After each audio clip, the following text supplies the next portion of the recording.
Hi everybody, I haven't been recording for a while. I got a new sewing machine for Christmas, so I've been trying to learn how to use it. My other brother machine, the feed dogs broke in half, and my downward needle bent.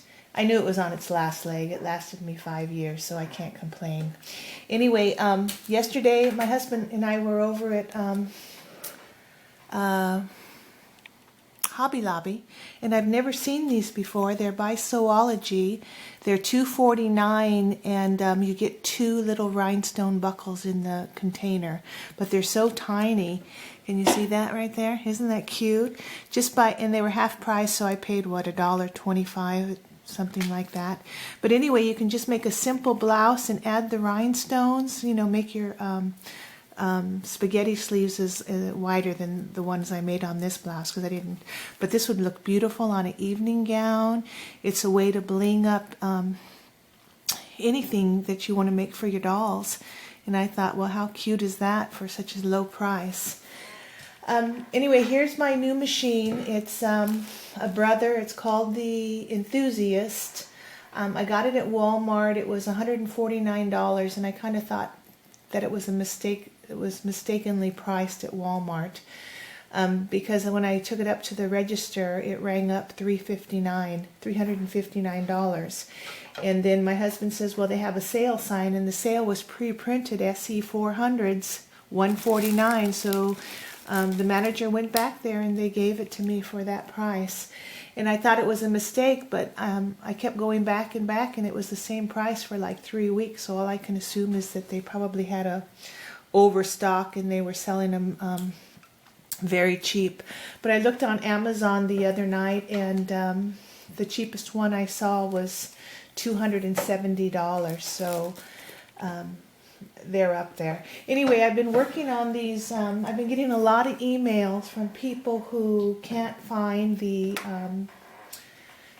sheepskin material, and I know it's hard to locate, but let me tell you, it's called Sherpa Suede. Sherpa Suede, Suede, Sherpa Suede. Don't confuse it with just plain Sherpa. This is the plain Sherpa, but when you have plain Sherpa, it's the fuzziness on one side, but it's knit fabric. It's a knit on the other. This is called just plain Sherpa. This isn't. You need the micro suede on the one side and the fake fur on the other side to make these Uggs. So anyway, I was at Hobby Lobby. Hobby Lobby carries the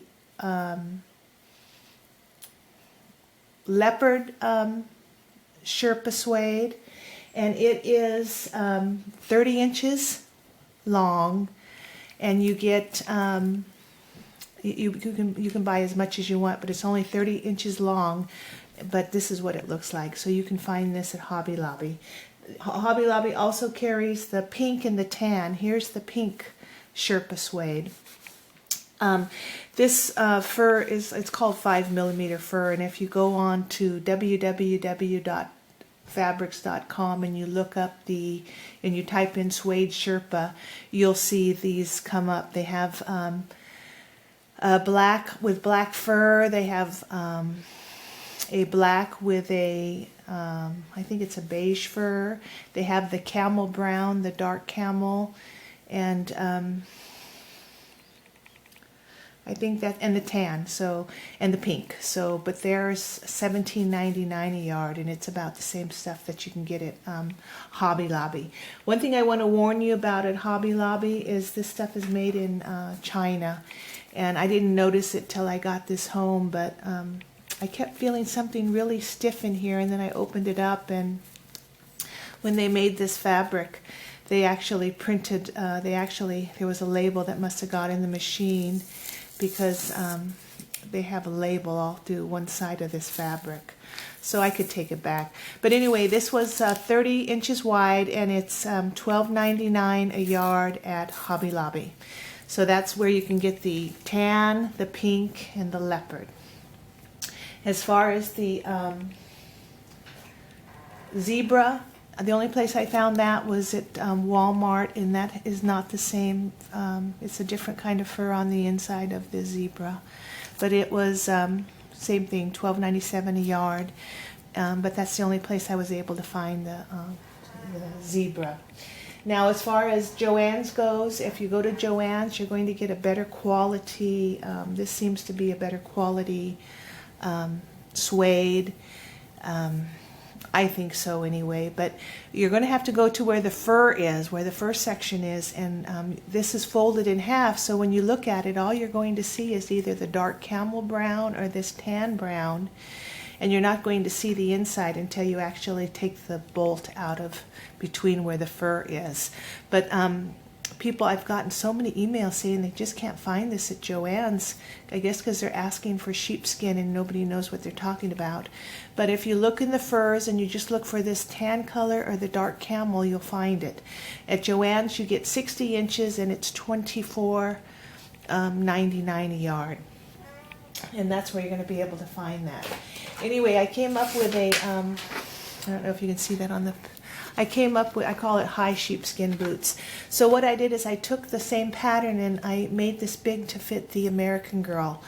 When I first cut these out, I used that little turn down, and then I realized you really don't need to turn that down, because when you go to flip this, and if you want to make it permanent, you can sew that, and then you won't have that little tab showing there. So I took that top cut of tab off of that last pattern I had, so that when I make them again, I'll turn the whole thing down and I'll be able to sew it, because you can always sew your little snaps directly onto, even though it's turned down, you can sew it just like I did here. I sewed it right on top of the fur, and it turned out just fine.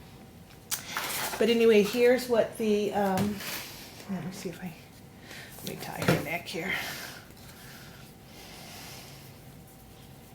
so you can see what the boots look like in the vest. So these are the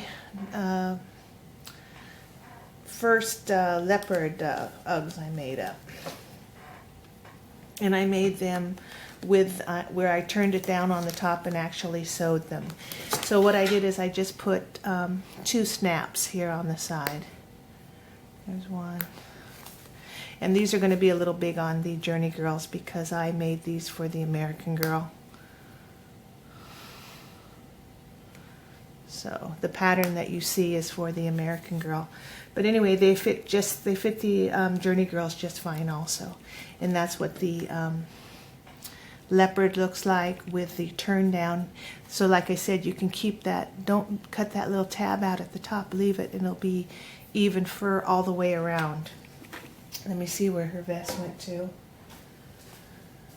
I didn't do anything special on the vest, I just made it a plain vest with no pockets or anything on it.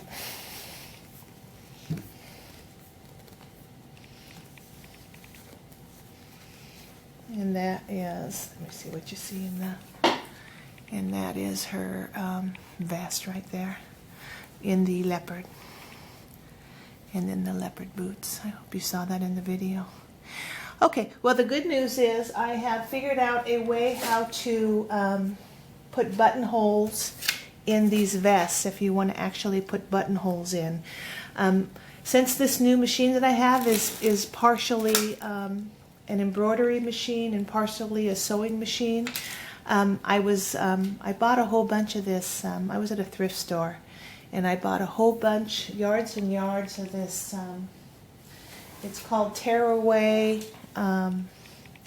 interfacing. It's $1.97 I think, or $1.79 at Walmart, and what it is just paper, but you'll get it where the interfacing's in, and if you look where the interfacing is, any of the bolts that have the blue on the end are for machine embroidery, and there's water soluble, there's this tearaway paper kind.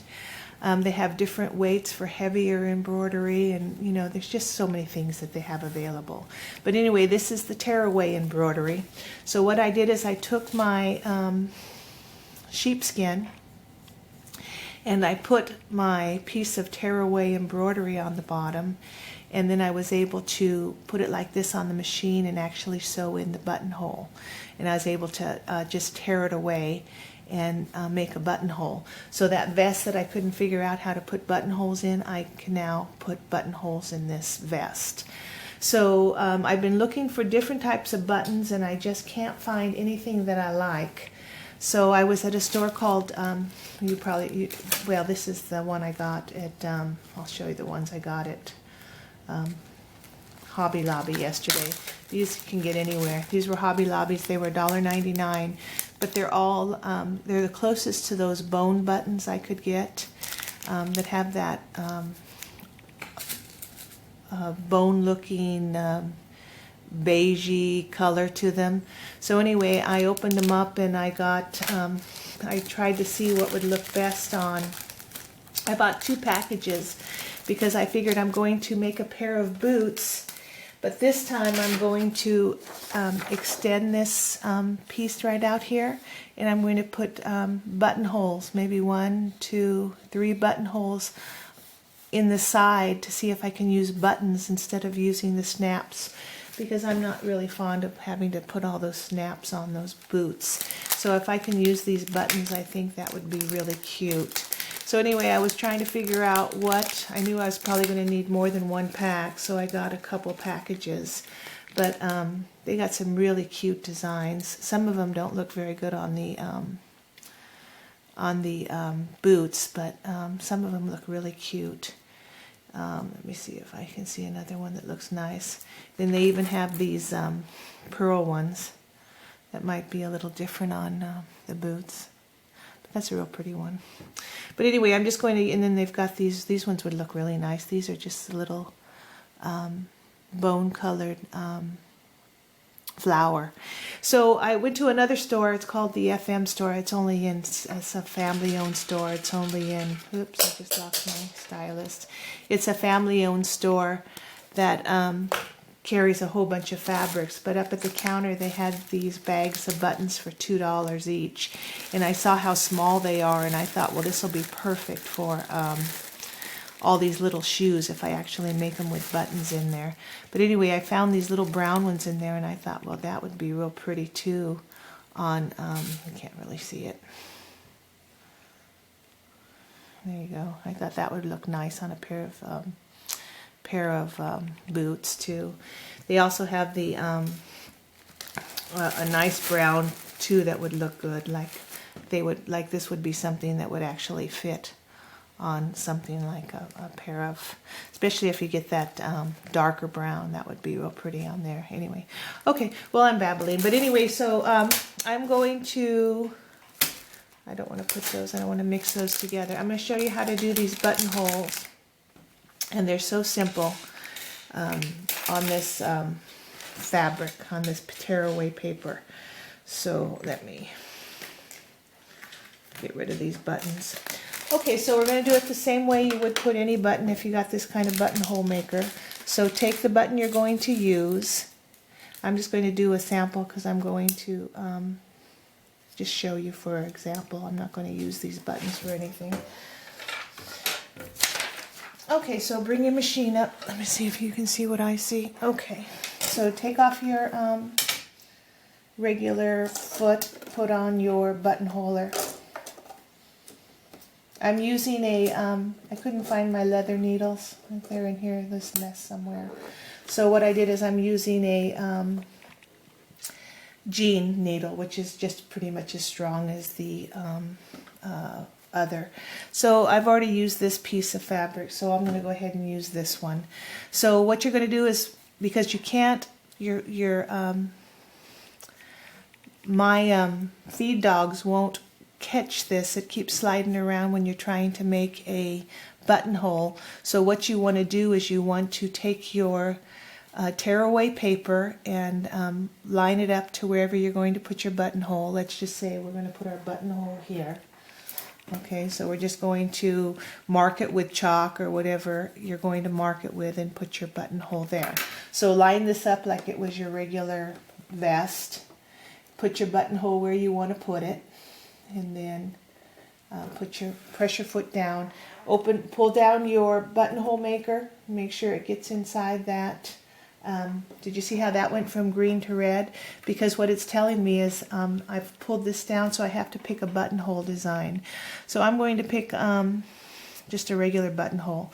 In this case, on this new machine, I've got 1, 2, 3, 4, 5, 6, 7, 8, 9. I got 10 buttonholes. So what I'm going to do is I'm going to just this is all electronic, so I'm just going to find a buttonhole that'll work.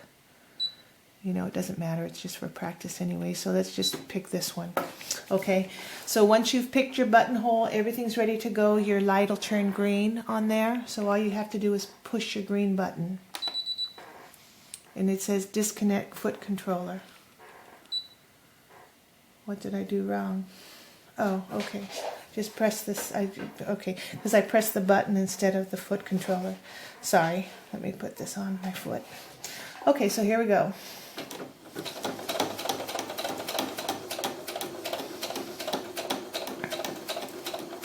If that string gets caught, the original string gets caught, don't worry about it, you can just cut around it.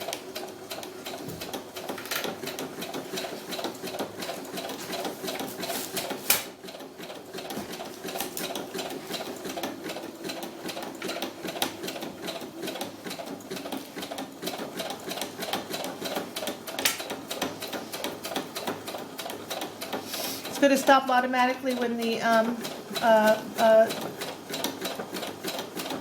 buttonhole is done.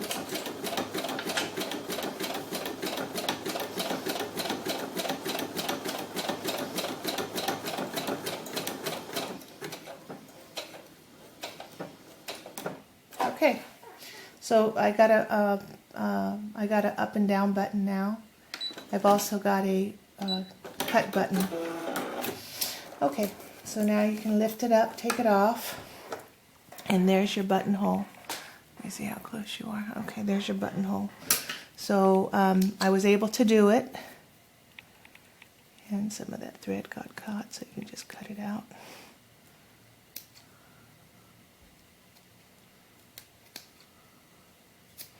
Okay, so see how it looks in the back? That paper's on there. There's your strings, so just cut your strings off. And then tear your paper right off. Okay, so you can get really neat if you want to, but you're not even going to see any paper left over. Okay, so take your cut your strings off if you have any extras.